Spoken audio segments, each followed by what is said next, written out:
Next gen terraforming, yeah, we're aiming for September for sure. We're doing some internal tests right now, so it should be good soon. So as you can see, maybe you can see for those who have played many hours in Menyr, this is a new forest that's going to replace the forest we had before. There's many things, many reasons, and one is performance, and we think we can achieve even a better look. So, yep, it looks really cool. As you can see, you have now dead trees, you have a lot more rocks, stuff like this. It's huge. You still have like an insane detail everywhere. And I think we had a better performance for like on all computer we tried it. It's like a 10 FPS improvement, which is pretty good on an average of 20 to 40 FPS. Having an increase of 10 is really huge. So yeah, that's the new. I mean, like imagine you're here and you're just like moving your tokens and stuff. This is really cool. And oh yeah, right off the bat, you can see the depth of field feature that I talked about. So right now, if you look at the center of my screen, I'm aiming somewhere on these leaves. And so everything now behind is kind of blurry. So it has this kind of camera effect. And if I'm going to aim my camera on the ground, and it's going to do the opposite. So now it's focusing on what's on the ground, and you see the depth of field on what's in front. So it's really pretty when you're just like playing. You look at this tree, everything behind is blurry, and if I do that, you can see that you can have some really pretty shots where you have some blurry stuff in the foreground, and anything you look at is going to be the focus now. But yeah, you can see that here I have this rock, and I can see the details of the rock, and everything in the background is kind of blurry. And you'll see when you have it in your hands, it's like many times, even me, we've been playing with this for like 2 weeks, I would say. And sometimes I'm just moving around, I'm like, whoa, that's pretty. And I really think it's adding to the immersion, which is, if you remember, one of the pillar of Menyr's design.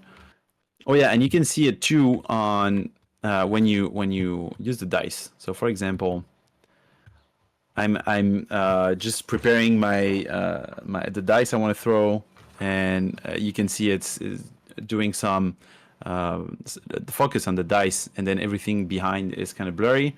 And then when you throw the dice, it goes back to aiming at anything you have in the middle. And I think it looks really slick. So yeah, I don't know what you think about the new forest. I really think it's gorgeous, and again with a huge perf improvement. We have increased, the kind of irregularities you can have. So right here you have kind of a clearing, and sometimes you have like a deep forest like this, and it's a lot more varied, I would say, from the last version we had. And so that's something that's really cool. Let's take just a cage like this. So you have three what we call gizmos. So you have this one, which is translate, move. You have the rotation. You have the scale.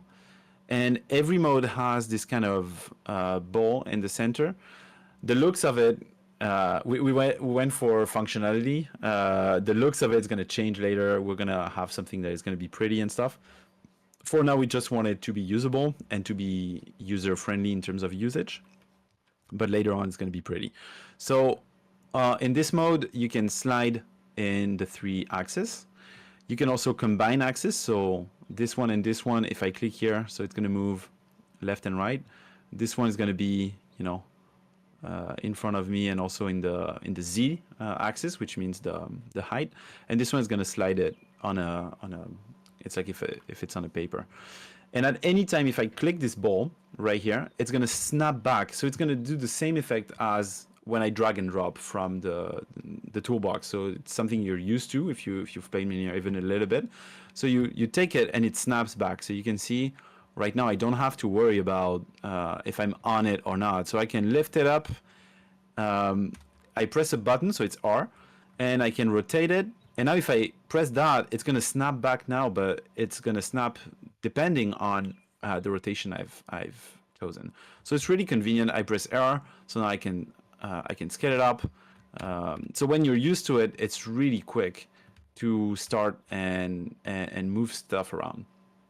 So let's say I'm gonna put a few assets, a bench, a boat. So it's kind of doesn't make sense, but it doesn't have to. Oh, that's the new asset. I think the brazier, this little brazier here. So I'm gonna take this once. So when it's green, it's selected. When it's blue, it's selectable. So, but I'm gonna show you what I wanted with this. So I select two objects. So now they're both of them are green. I'm gonna go to move. So you can see I can move them like this. And if I press Alt and I move on another direction, I duplicate. If I rotate, I can duplicate also. And so now I have all my objects. So I can reselect. I can reselect one here to so they're not inside. But you're like, so this is annoying because I'm gonna have to either select them, put them, or because if you're on a slope, you're gonna have to make a complicated thing. So select them all, and if you select this ball, you remember, which snaps on the ground, it snaps everything on the ground, regardless of the slope. So now you can have you can duplicate so many assets, and if you select them all, you can have them snap to the ground. So I know what probably 90% of the crowd right now is asking themselves. So is it possible to make a selection? Because you're seeing me click, click, click, click. Yes, it's coming. We're gonna have you can drag in, have a rectangle, a selection rectangle. It's not in. We're on it. It's gonna be quick. But you can see you have all these objects that are off the ground, and if you click, now they're all snapped to the ground. So it's extremely convenient. If I click on Shift and I select any of these axes, you can see that I'm moving with my object. So it's very cool because right here I probably took my objects from over there. It's maybe not a kilometer away, but it's pretty far. And you can see that in a second, I just went a little bit hard on my mouse, and now it's good. And I can snap it back on the ground. And here it is. I moved all these boats from here to here, and now everything's on the ground. It snapped perfectly, depending on the rotation I wanted them to have, because you can put that, and it will snap to the ground, whatever the rotation you have. So you'll see it's very different, the looks of it, and just the size of the trees is quite higher. I used the medium map this time.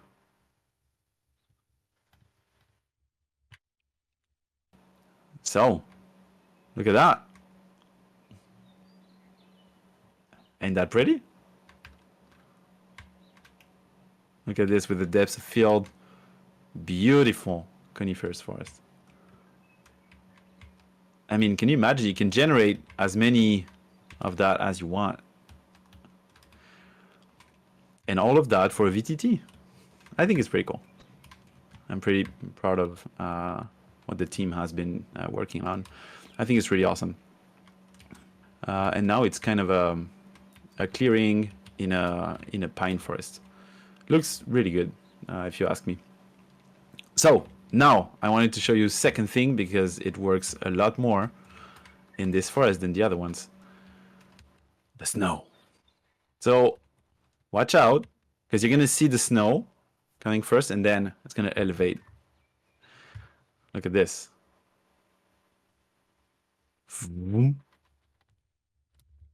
And now it's a shame you don't have the sound, because you can hear the sound of the footsteps. It looks amazing. Honestly, it's it really gives instantly. It gives such a good look it really looks like a forest, a winter forest. I mean, and if you put the blizzard, it's really scary, and it really looks like a well, it looks like you don't want to be there. That's for sure, but it really looks really cool.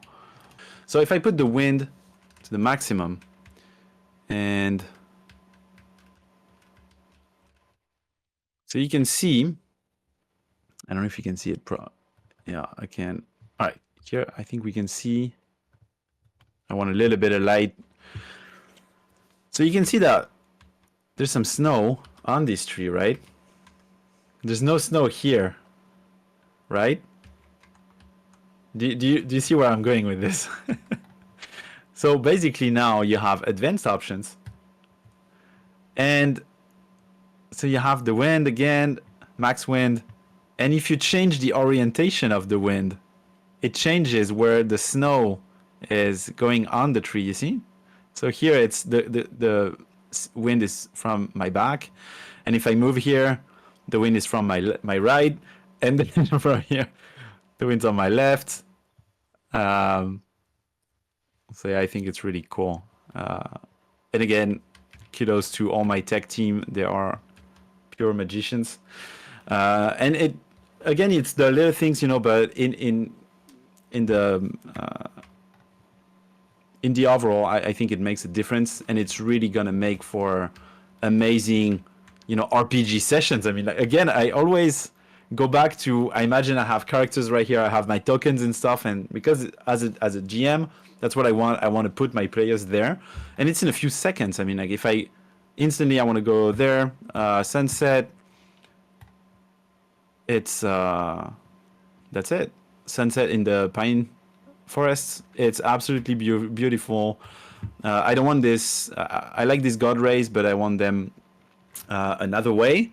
You have the orientation of the wind. This is the orientation of the wind, but you also can change the astral angle, which an astral means it's sun and moon. So you can see I can change the sun is here, and I can absolutely move the sun anywhere, and it really acts on the shadows. I mean, like everything is Unreal Engine 5, magic. And when you change to this kind of view, you remember this is the I call it the Divinity view, but it's basically the top view where you play as Baldur's Gate or Divinity, and we have played with the depth of field also. And as you can see, it's made for quick, very slick rendering. And if you zoom with a scroll, you can go very low, but it's capped. And if you unzoom, it's capped too.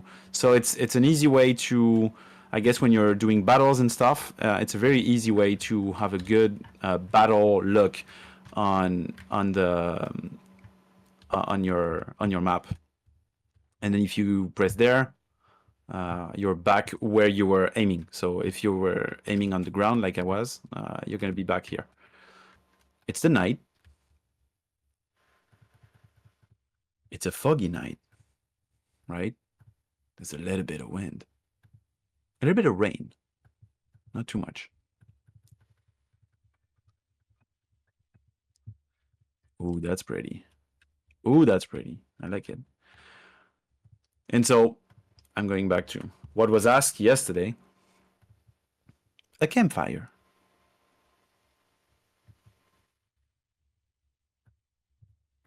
So you now have your campfire. Don't mind it's a little red.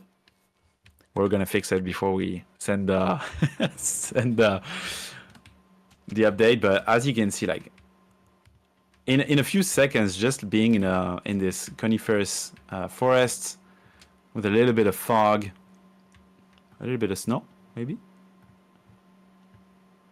Look at that. Isn't it a good beginning of a session? You all wake up and you hear some sound in the forest. You gotta explore. Can we see the scaling of PC token? Of course. Hello, criminals.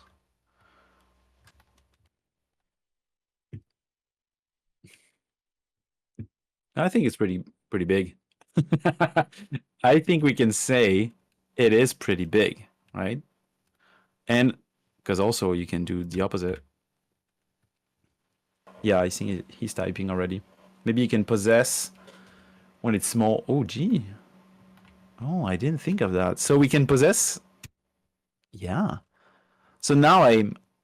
Is it my camera? Oh, yes. It works.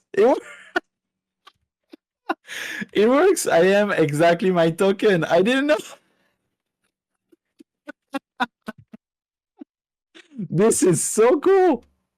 I didn't know. This is absolutely brilliant. So yeah, when we told you that you can possess, it's real. It's you can really.